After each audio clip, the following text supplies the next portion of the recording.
we've had a pretty good atmosphere this week. We've had some fun and some jokes and some back and forth, and people, I hope, feel casual enough, and so they start talking in the middle of ATMs and asking us questions and having conversations with us. And it's not on. The red, well, maybe the hello, it's the red thing is on. Hello. Okay.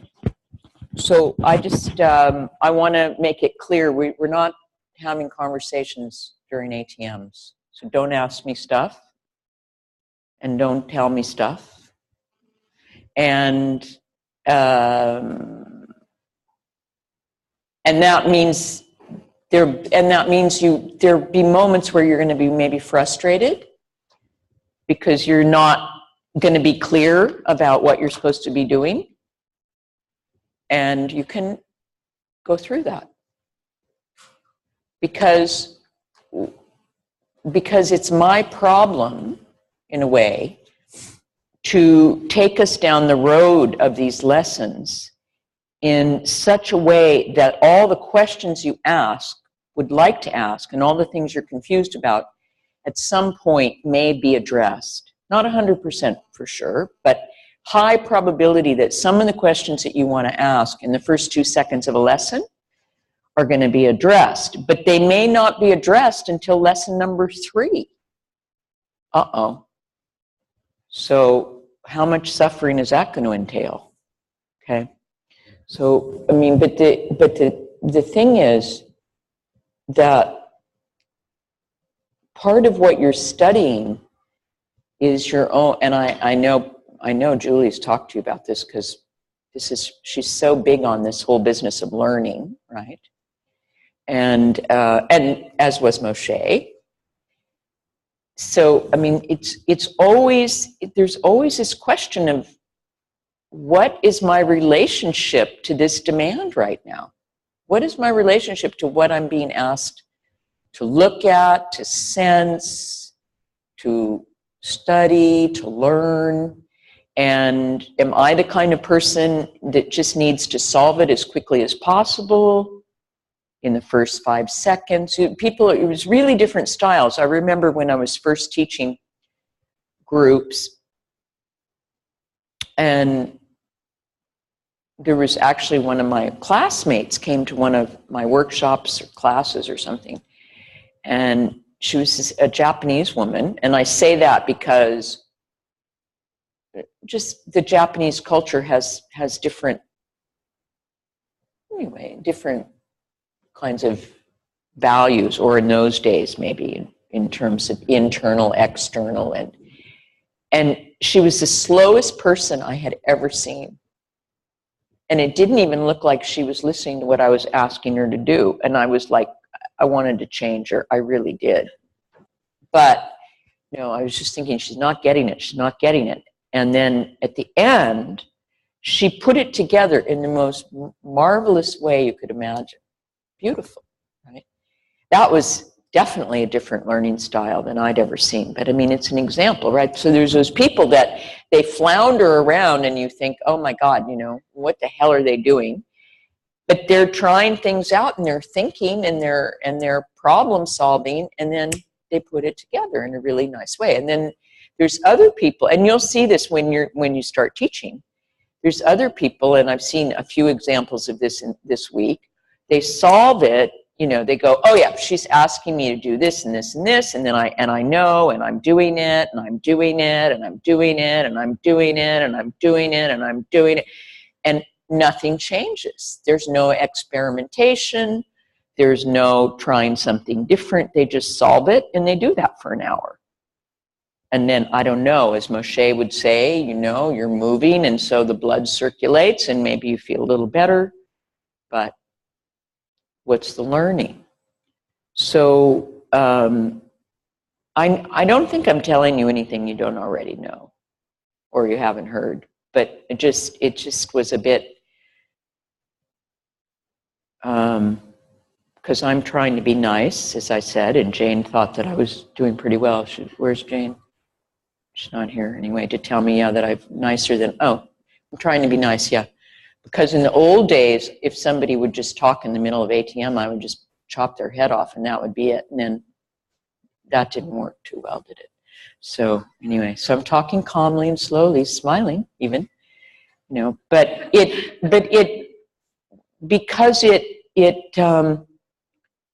sometimes when you blurt these things out in the middle, you know, in your frustrated state or in your desire to, I don't know, act out or do whatever, wherever it comes from, or just genuine, sincere perplexity, it breaks this possibility of the silence that Danielle mentioned yesterday. I mean, not that we have to pray every minute, but it's a fabric of awareness, of attention that we create together through our attention.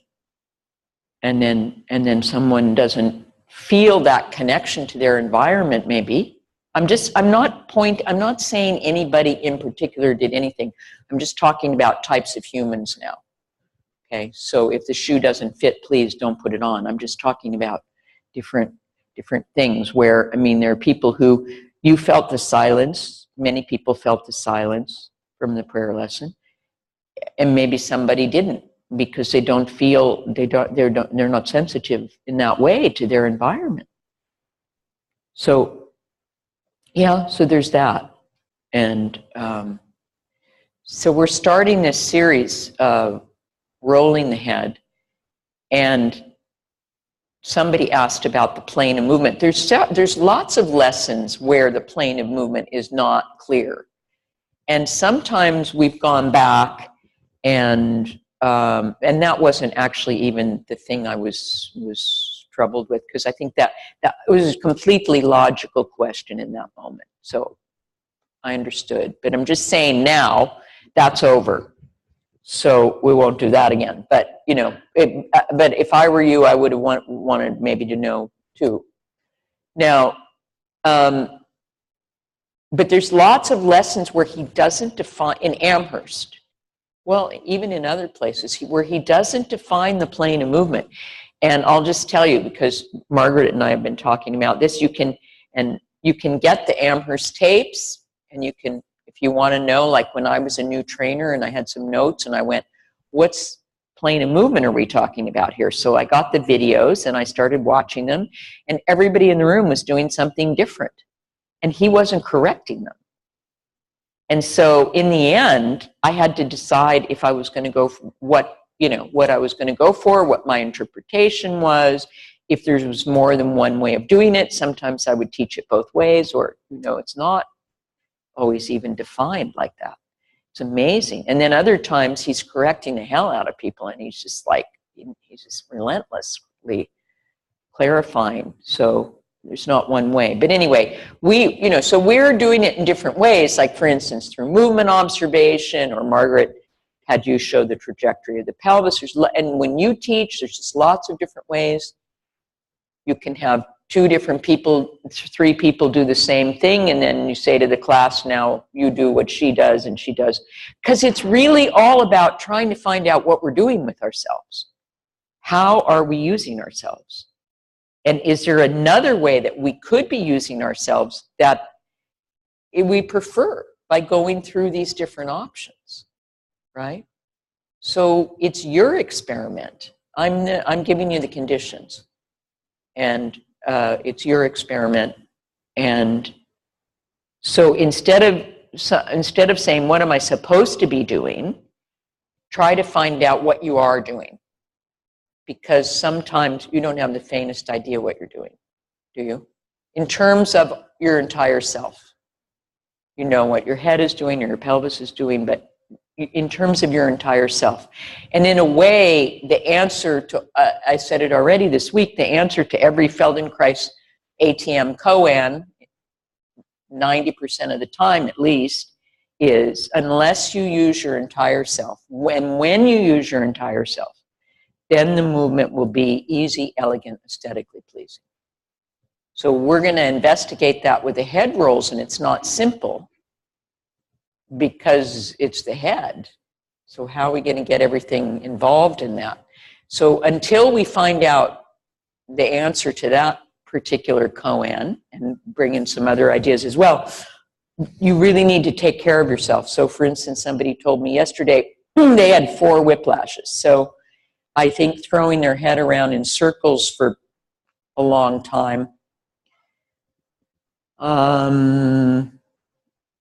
it's possible, but not quickly and not without awareness and not without really taking care of yourself. And where is she? Yeah. I'm going to give you an adjustment, just for you, or, I mean, I should just give the variation, but it doesn't come till way later, so I'm going to break the rules for a minute.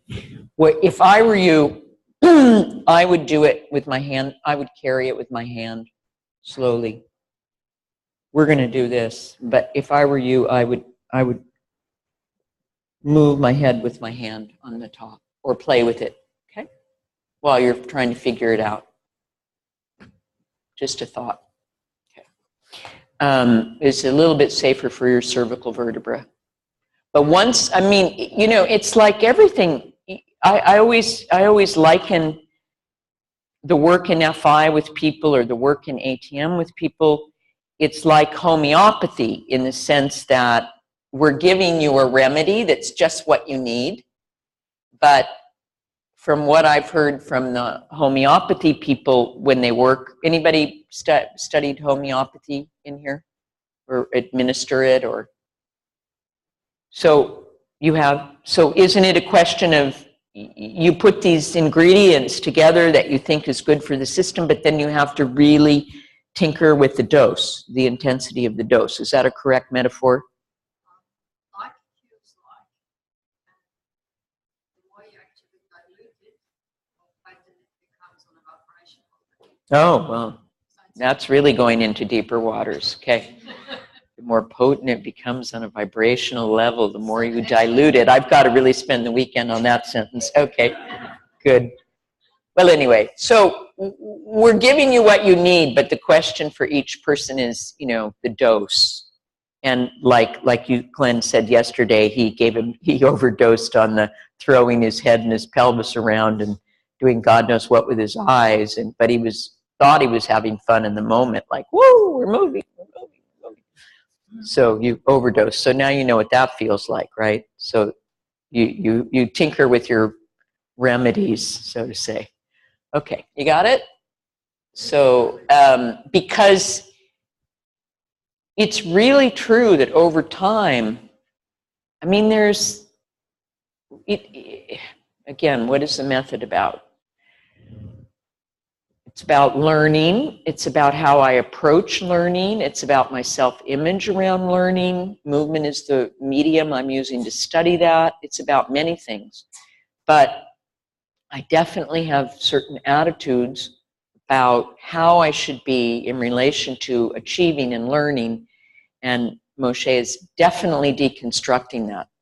And you know, I mean, I think I'm not saying anything new, but sometimes different people say it in slightly different ways, or sometimes it just so happens that you need to hear it more than once. And in a way, that's all he was ever talking about. You know, the number of times he said, stop trying to achieve it. The number of times he said, unless you use your entire self. The number of times it's your learning, it's your dignity, it's your inner world, and trying to deconstruct all that stuff that was put into us, the conditioning from the teachers, from the family, from the lovers, from whoever it was that influenced us, and created the internal judgments, because many of the ways we judge ourselves have nothing to do with ourselves. It's just something that got in there. And then, what is it, superego or something Freud would say, was if you're Jewish, you're guilty, and if you're Christian, you're sinful. And then I met somebody who had a Jewish mother and a Jewish father, Christian mother, and I said, so you're both sinful and guilty. Wow, that's a lot, you know, or whatever it is that says not nice things to yourself. So you can, Now, if I have that, I say to myself, something comes up sometimes, I say, you know, excuse me, I'm studying now. If you could just, that voice or whatever, anything that wants to interfere with me, this isn't a good time. I'm busy with something else right now. If you'll please excuse me, right? To the judgments, or however you want to say, you know. Let me have this hour to myself, and then later I'll give you 3 minutes to beat me up or whatever. Okay, whatever it is. So, good. Okay. So anything, well, lie on your back.